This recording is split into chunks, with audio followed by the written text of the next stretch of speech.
Well, a lot is happening in Haiti. For the past 15 years, we have seen different events occurring in that country that have led to a lot of suffering for the nationals of Haiti. From the earthquake that happened in 2010, that led to the loss of lives of about a quarter of a million people and devastation beyond measure, to the swindling of aid funds by these major organizations that tried to help Haiti during that time. Then we saw in 2021 the assassination of the president, Jovenel Moise, that now led to this spiraling effect of suffering upon suffering for the people of Haiti. This is a nation that has gone through a lot. And after that, we had Ariel Henry. The 3 years that Ariel Henry led the country, there was an upscale of gangs, there was an upscale of violence against the people of Haiti. And mind you, the US had a hand in picking Ariel Henry to become the prime minister of Haiti. Well, Ariel Henry left just earlier this year. Then we had Gary Conille coming into play. And now we have another prime minister, Alexis Didier Fils. Well, in 1 year, we have had 3 prime ministers in Haiti. Safe to say that in 1 year, we've had 3 governments in Haiti. That just tells you the scale of chaos that is in Haiti right now. A lot of people have lost their lives just this year. Tallies are showing that about 4,000 people have lost their lives so far out of gang violence in Haiti. These are numbers that should not be there.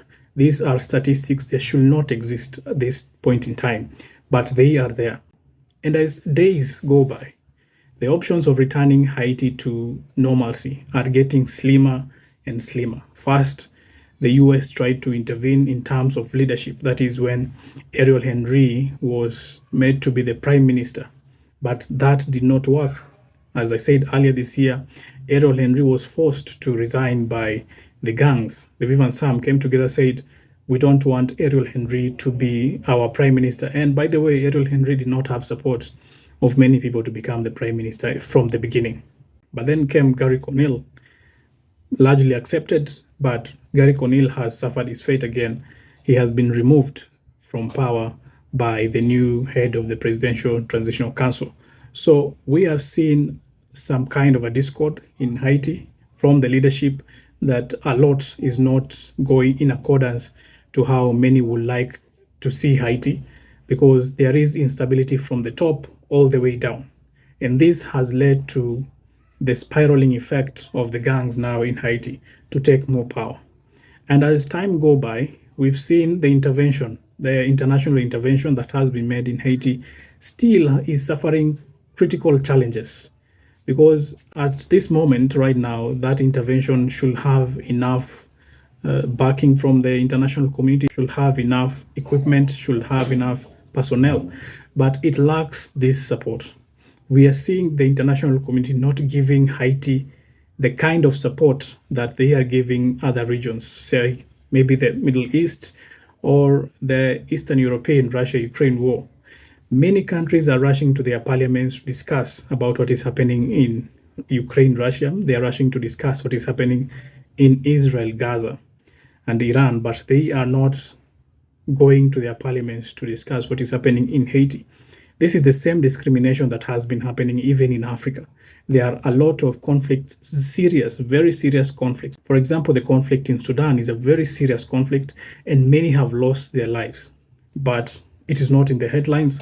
It is not being discussed because of the kind of the prejudice that, of course, people of African descent are facing. And that is why it is very important to come here every day and speak about what is happening in Haiti. It is very important for all of us as Africans to step out and not be comfortable about what is happening in states that have majority of Africans, like Haiti, the larger Caribbean, and Africa. So back to the topic. As I was saying, the options for Haiti are getting slimmer and slimmer because the international community sent the MSS, and the MSS is not working as it should be. That means that there is a need to think about other interventions that can happen in Haiti. We know that Donald J. Trump is the president right now, and Donald Trump, as many analysts will say, is likely not to support the mission in Haiti because As I said here time and time again, Donald Trump will not support any mission that does not have direct benefits to the United States. It is simple and clear as that. We've seen Donald Trump. It's not that we are saying this out of speculation. We've seen Donald Trump in power. He has been in power. We are speaking out of history that this is the way that Donald Trump was leading the US. These are the policies that Donald Trump was favoring, and he has been very, very consistent, even in his campaign, to say that he doesn't care about anything that happens outside the US. He's very focused on the economy, on the immigration issues that affect Americans internally, not other things that affect Americans in a secondary manner like Haiti. So given the situation, there is a rush by the Kenyan president. There is also a rush by the United States current administration, the Biden administration, to make the MSS to be a UN mission. And that we spoke in another video. You can go and check it. Now, this rush was also seen in the Asia Pacific meeting that happened just the other day when Biden met President Xi. Why was Biden giving this idea to President Xi? It's because China and Russia have been very critical on voting against the need to have a UN mission in Haiti. They don't want there to be a UN mission in Haiti. They are saying that since you have already started with the MSS, finish your race. So China and Russia threatened to veto the US proposal last time to make MSS mission a UN mission. And that is the option that is more favorable currently because of the lack of finances to the MSS mission. Right now, the MSS needs the personnel, it needs the finances, it needs a lot of support, and all this support can be gotten from the UN. Once it is signed to be a UN mission, all this will be provided because all the countries as signatories to the UN will contribute to this mission in Haiti to make sure that the troops there are financed well, that they are operating as they should. But it is important to note that even if today there is that ratification that the MSS should transgress to a UN mission, it will still take months before all the needed protocols are followed and the troops will deploy in Haiti. So there is still a long way to go when you're looking at the possible best alternative according to international community on how to intervene with Haiti. Well, the next possible alternative on how to intervene in Haiti is, of course, internal agreements. And when we're talking about internal agreements, we're talking about negotiation. Jimmy Cherizier, aka Barbecue, has been on camera severally saying that we need to negotiate with the government of the day. The government of the day needs to put us on a table. If we are not on the table, then this country will not go forward. And this is Jimmy Cherizier saying the exact words that I've just said. Parce que tout autant, nous pas jouer un bout de système ça. Tout autant, yo pas choisi mettre tout le monde sous table là. Tout autant vivre ensemble pas sous table là. Pour nous venir, pour nous chita, pour nous parler. Tout autant nous pas un représentant nous. Parce que je dis conseil présidentiel 7 mois ça nous pas un représentant nous. Qu'on a ensemble continuer bailler solution pour payer la paix. Mais tout autant nous pas sous table là, payer ça pas jamais en paix. Well, listening to that, you will know that the gangs are very adamant and they have the position of influence right now. They have the position of power. They are speaking from a position of power because they know that they have already held the country hostage. They are controlling 80% of Port-au-Prince. That is almost the entire city. And when your entire city is controlled by another entity, then you know the position of the government. The government of Haiti right now is in a weak position. Even if it goes to a table right now, they will have to negotiate from a weaker position. And that is what the government of Haiti doesn't want to do. They don't want to go into a negotiating table in a weaker position because eventually, there will be some kind of a negotiation.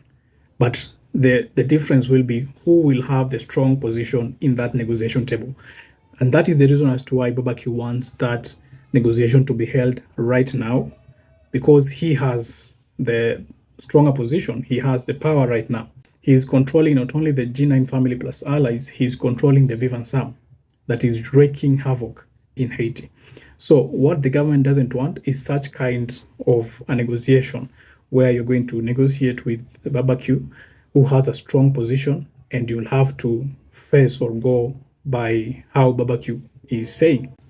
So the government is trying as much as possible to capture these top leaders, the top leaders in these gangs, to a weaker position. And that will be the time that this government will go ahead and negotiate with these gangs. Because right now, the stacks are just not in the favor of the government. We are talking about 12,000 people with guns aiming at the government. We're talking about the MSS that has only 400 troops. The Haitian National Police doesn't have as much troops compared to 12,000 people who have guns and they are ready to fire. So right now, the government has to really, really work on fighting these gangs, and it will not be possible. It cannot be possible. It cannot happen before this government is boosted in one way or another by another entity. And that is why this international community has to come in. Haiti doesn't have the money or the finances to recruit in thousands the two police officers immediately and train them and then put them to fight for them, because there will be leakage of information when they want to go and raid some place. And as we know, there are already people who are leaking information from the forces to the gangs that are enabling them to move from one place to another to escape capture. So the Haitian government needs international coordination and international forces, for example, the MSS, so that they can fight without a lot of compromise and they can be very objective on fighting the gangs in Haiti. So that is why you are hearing the government saying that they cannot negotiate with gangs right now because they're in a weaker position. If they go to the table, they'll just be hearing what they'll be told. They will not give any order to anyone because they're in a weaker position. So it is very important to also note that these gangs have committed horrific attacks against the civilians of Haiti. That is why it is very hard for the government to go into negotiating with Barbecue, someone like Barbecue, who has committed horrific acts against the Haitian people. It will not be ethical for the government to go and negotiate with someone like Barbecue. But once someone like Barbecue is out of the picture, then in one way or another, the government can negotiate with someone else so that they can lay down their arms. But one major problem still exists. If we're talking about negotiation, are they ready to lay down their arms so that they can negotiate with the government? This is Barbecue answering that exact question. E zami yo ap gen pou yo bese, le pou yo bese. Nan mouman nou pou ko rive nan faz pou nou bese zam. Well, as you have heard, Barbecue has said he cannot negotiate with his guns on the floor. He's still holding on to his guns, and that makes it 10 times harder for the government of the day to go to a negotiating table with someone who still wants to hold his part of the bargain, doesn't want to release the tension, doesn't want to ease the tension, doesn't want to really calm everything down and have a conversation with the government of the day. So these strong statements from these both sides are making it very, very hard for there to be some kind of a truce so that people can live their lives normally. But the Haitian government is increasingly becoming desperate. They need a solution, and they need a solution right now because more than 500,000 people, that is 500,000, have been displaced from urban centers in the country.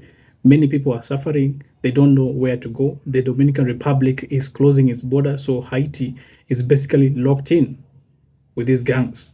So as time goes by, because also the Vivan Sama say that they are now going to attack actively the government of the day and the MSS forces.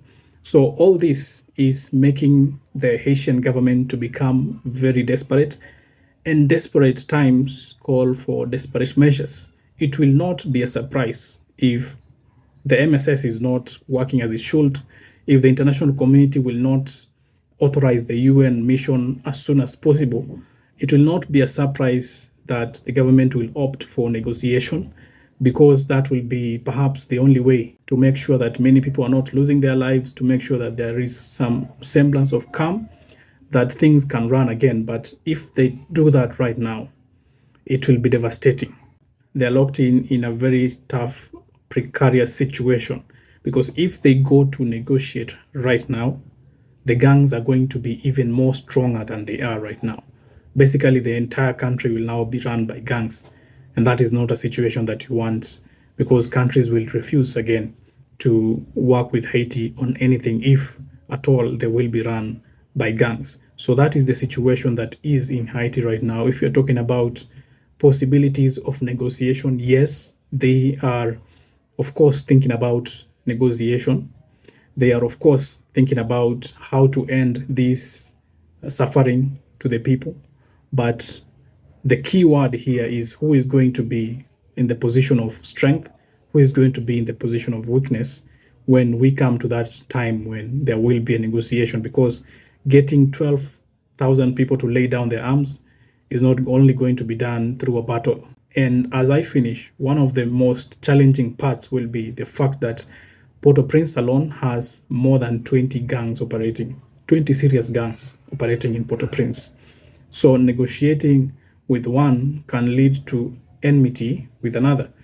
So that is also something that they will have to sit down and factor in when that time comes to negotiate with the gangs. And of course, the ethical considerations that will come from that, that this government will want to negotiate with people who have done horrific acts against humanity in Haiti. Tell me what you think about the possibility of the government of Haiti negotiating with the armed gangs. Do they have an option, or maybe they should wait for the international community, because they say that Haiti needs its own homegrown solution. And the homegrown solution, part of the homegrown solution will be to have a dialogue with the gangs that are making the Haitian people to suffer and displacing them.